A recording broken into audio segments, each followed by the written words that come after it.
अजंता गुफाएं पश्चिमी भारत के उत्तर मध्य महाराष्ट्र राज्य में अजंता गांव के पास स्थित बौद्ध रॉक कट गुफा मंदिर और मठ जो अपनी दीवार पेंटिंग के लिए मनाए जाते हैं। ये मंदिर औरंगाबाद से 65 मील 105 किमी उत्तर पूर्व में वागुर्ना नदी घाटी में 70 फुट 20 मीटर खड्ड के अंदरूनी हिस्से में ग्रेनाइट की चट्टानों से खोखले किए गए हैं, जो एक महान प्राकृतिक सुंदरता का स्थान है। लगभग 30 गुफाओं के समूह की खुदाई पहली शताब्दी ईसा पूर्व और 7वीं शताब्दी ईस्वी के बीच की गई थी और इसमें 2 प्रकार थे, चैत्य अभयारण्य और विहार मठ। यद्यपि मूर्तिकला विशेष रूप से चैत्य स्तंभों का समृद्ध अलंकरण उल्लेखनीय है, यह भित्ति चित्र प्रकार की पेंटिंग है जो अजंता की मुख्य रुचि है। ये पेंटिंग रंगीन बौद्ध किंवदंतियों और दिव्यताओं को उस उत्साह और जीवन शक्ति के साथ दर्शाती हैं जो भारतीय कला में अद्वितीय है। गुफाओं को यूनेस्को द्वारा नामित किया गया था। 1943 में विश्व धरोहर है अजंता की गुफाएं। अजंता में पहला बौद्ध गुफा स्मारक दूसरी और पहली शताब्दी ईसा पूर्व का है। गुप्त काल 5वीं और 6ठी शताब्दी ईस्वी के दौरान कई और समृद्ध रूप से सजाई गई गुफाओं को मूल समूह में जोड़ा गया था। अजंता की पेंटिंग और मूर्तियां, जिन्हें बौद्ध धार्मिक कला की उत्कृष्ट कृति माना जाता है, का काफी कलात्मक प्रभाव रहा है। अजंता की गुफाएं अजंता की पहाड़ियों में वाघोरा नदी के बाएं किनारे के ऊपर एक खड़ी चट्टान से खोदी गई है। अधूरी गुफाओं सहित उनकी संख्या 30 है, जिनमें से 5 गुफाएं 9, 10, 19, 26 और 29 चैत्यगृह अभयारण्य हैं और बाकी संघराम या विहार मठ हैं।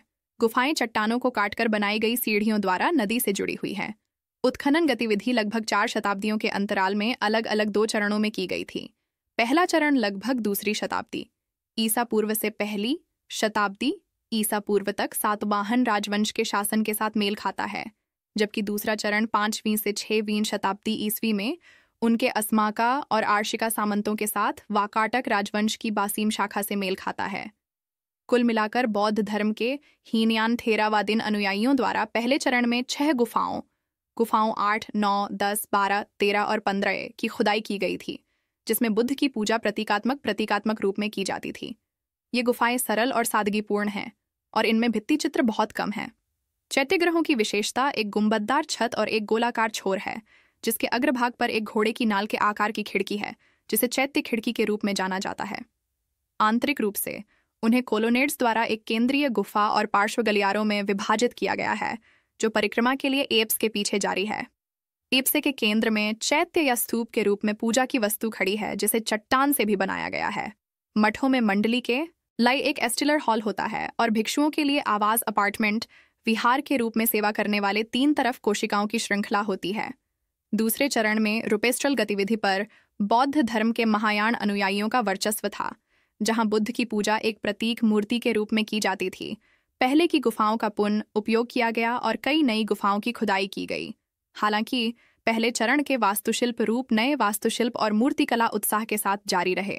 दीवारों को उत्तम भित्ति चित्रों से अलंकृत किया गया था, जो टेम्परा तकनीक में निष्पादित थे, और स्तंभों, कोष्ठकों, दरवाजों के चौखटों, मंदिरों और अग्रभागों को बड़े पैमाने पर मूर्तिकला की भव्यता से सजाया गया था।